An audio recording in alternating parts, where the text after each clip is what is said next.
ನೋಡಿ, ಮೇಷರಾಶಿಗೆ ಬಹಳ ವಿಶೇಷವಾದಂತಹ ಫಲ ಪ್ರತಿಯೊಂದು ರಾಶಿಗೂ ಇದೆ. ಆದರೆ ಮೇಷರಾಶಿಯಲ್ಲಿ ಸೂರ್ಯ ಉಚ್ಚನಾಗಿರ್ತಾನೆ. ಹಾಗಾಗಿ ಮೇಷರಾಶಿಯನ್ನು ವೈಶಿಷ್ಟ್ಯ ಅಂತ ಹೇಳಿ ಈ ಸಂದರ್ಭದಲ್ಲಿ ಹೇಳಬೇಕಾಗತ್ತೆ.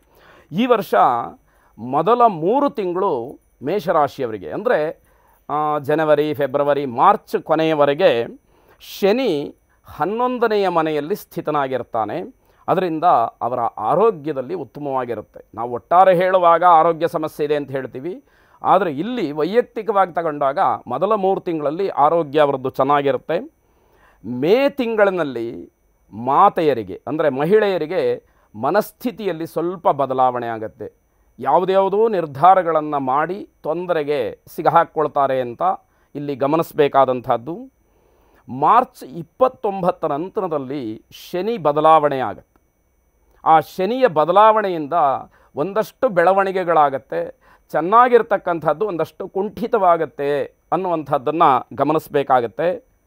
ಯಾರಾದರೂ ದೀರ್ಘಕಾಲದ ಅನಾರೋಗ್ಯ ಪೀಡಿತರಿದ್ದರೆ ಔಷಧಿಗಳನ್ನು ಯಾವುದೇ ಕಾರಣಕ್ಕೂ ನಿರ್ಲಕ್ಷ್ಯ ಮಾಡಬಾರ್ದು. ಇದು ಕೆಲವರಿಗೆ ಗೊತ್ತಿರುತ್ತೆ. ಆದರೂ ಕೂಡ ಯಾವುದೋ ಸಂದರ್ಭದಲ್ಲಿ ಅದನ್ನು ಮರೆತೋ ಅಥವಾ ಇನ್ಯಾವುದೋ ಬೇಜವಾಬ್ದಾರಿಯಿಂದ ವರ್ತಿಸಿದಾಗ ಜೀವಕ್ಕೆ ಹಾನಿಯನ್ನು ಮಾಡಿಕೊಳ್ಳುವಂತಹ ಸೂಚನೆ ಇದೆ.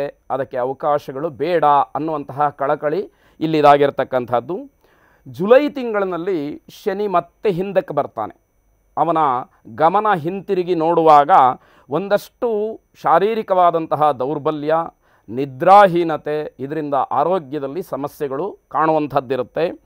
ಆರೋಗ್ಯದ ದೃಷ್ಟಿಯಿಂದ ಮತ್ತೆ ವರ್ಷದ ಕೊನೆಯಲ್ಲಿ ಸ್ವಲ್ಪ ಮಟ್ಟಿಗೆ ಏನೋ ಚೇತರಿಕೆ ಅಂತಕ್ಕಂಥದ್ದನ್ನು ಕಾಣಲಿಕ್ಕೆ ಅವಕಾಶ ಇದೆ. ಆರ್ಥಿಕವಾಗಿ ಚೆನ್ನಾಗಿರ್ತಕ್ಕಂಥದ್ದು, ಆರ್ಥಿಕ ದೃಷ್ಟಿಯಿಂದ ಯಾವುದೇ ರೀತಿಯ ಸಮಸ್ಯೆಗಳು ಆಗದೇ ಇರತಕ್ಕಂಥದ್ದಾಗುತ್ತೆ. ರಾಹು ಮತ್ತು ಗುರು 11ನೇ ಮನೆಯಲ್ಲಿ ಸಂಚಾರ ಮಾಡೋದ್ರಿಂದ ಆದಾಯವನ್ನು ಹೆಚ್ಚು ಮಾಡ್ತಾರೆ. 11ನೇ ಮನೆಗೆ ಏಕಾದಶ ಸ್ಥಾನ, ಶುಭ ಸ್ಥಾನ ಅಂತ ಹೇಳಿ ನಾವು ಜ್ಯೋತಿಷ್ಯದಲ್ಲಿ ನಿಷ್ಕರ್ಷೆಯನ್ನು ಮಾಡ್ತೀವಿ. ವರ್ಷದ ಆರಂಭದಲ್ಲಿ ಹಣ ಗಳಿಸಿದರೂ ಕೂಡ ಏನೋ ಒಂದು ರೀತಿಯ ಮಾನಸಿಕವಾದಂತಹ ವ್ಯಾಕುಲತೆ ಕಾಡುವಂಥದ್ದಾಗತ್ತೆ. ಏಪ್ರಿಲ್ ನಂತರದಲ್ಲಿ 4ನೇ ತಿಂಗಳಿನಲ್ಲಿ ಒಂದಷ್ಟು ಲಾಭಕ್ಕೆ ಮತ್ತೆ ಅವಕಾಶಗಳು ಸಿಗ್ತಾ ಇರತಕ್ಕಂಥದ್ದು. ಶನಿ ಮೀನರಾಶಿಯಲ್ಲಿ ಸಂಚಾರ ಮಾಡುವಂತಹ ಸಂದರ್ಭದಲ್ಲಿ ತಮ್ಮ ತಮ್ಮ ರಾಶಿಯ 2ನೇ ಮನೆಯ ಮೇಲೆ ಪ್ರಭಾವ, ಅದನ್ನು ಕುಟುಂಬ ಸ್ಥಾನ ಅಂತ ಕರೀತೀವಿ. ಅಂದರೆ ಸಾಂಸಾರಿಕವಾಗಿ ಸಣ್ಣ ಪುಟ್ಟ ವ್ಯತ್ಯಯಗಳು, ಸಾಂಸಾರಿಕವಾಗಿ ಬಿರುಕು ಬರ್ತಕ್ಕಂಥದ್ದು, ಮನಸ್ತಾಪಗಳಾಗ್ತಕ್ಕಂಥದ್ದು, ಇವೆಲ್ಲ ನೋಡಬೇಕಾದಂಥದ್ದಿರುತ್ತೆ. ಅಕ್ಟೋಬರ್ ತಿಂಗಳಿನಲ್ಲಿ ಮಕ್ಕಳಿಂದ ಸಮಸ್ಯೆ, ಮಕ್ಕಳಿಗೆ ಸಮಸ್ಯೆ ಆಗ್ತಕ್ಕಂಥದ್ದನ್ನು ಹೇಳಬೇಕಾಗತ್ತೆ. ಇನ್ನು ಸಾಡೆ ಸಾತಿಯ ಪ್ರಭಾವ ಯಾರ್ಯಾರಿಗಿದೆ ಅವರೆಲ್ಲರೂ ಕೂಡ ವೈವಾಹಿಕ ಜೀವನದ ದೃಷ್ಟಿಯಿಂದ, ಸಾಂಸಾರಿಕ ದೃಷ್ಟಿಯಿಂದ ಒಂದಷ್ಟು ಸಮಸ್ಯೆಗಳನ್ನು ಎದುರಿಸಬೇಕಾದಂಥದ್ದಿದೆ. ಮೇ 18ನೇ ತಾರೀಕಿನ ನಂತರ ಕೇತುವಿನ ಪ್ರಭಾವ ನವದಂಪತಿಗಳಲ್ಲಿ ಸಮಸ್ಯೆಯನ್ನು ಉಂಟು ಮಾಡುತ್ತೆ.